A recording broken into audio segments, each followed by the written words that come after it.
Good morning, students.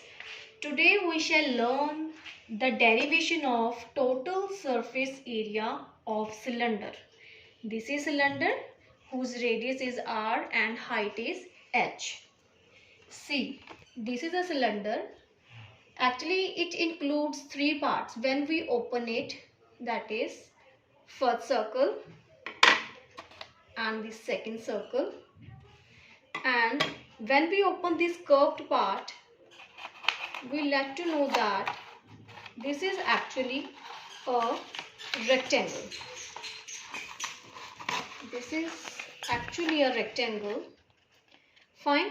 So this cylinder consists of three parts, two circles and one rectangle. When we have to find out the total surface area of cylinder, we shall add the areas of two circles and a rectangle. Fine. So total surface area of cylinder will be equal to area of two circles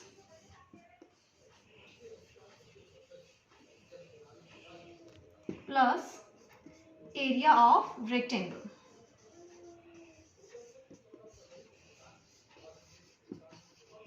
And what is the area of circle? Area of circle is pi r square, but we are taking area of two circles, so 2 pi r square.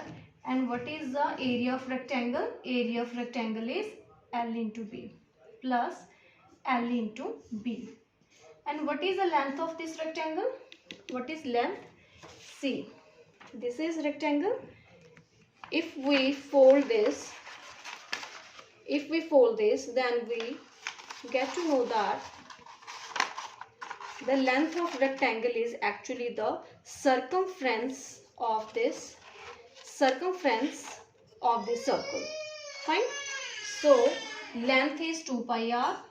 And what is breadth? This is the breadth of the rectangle, and this is actually the height of this cylinder.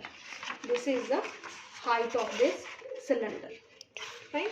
So 2 pi r square plus, what is length here? Length is 2 pi r, which is the circumference of the circle, and breadth is h. Fine. Now take 2 pi r common from these two terms. We get 2 pi r common and we are left with only r plus h. So this is the total surface area of cylinder. That's it.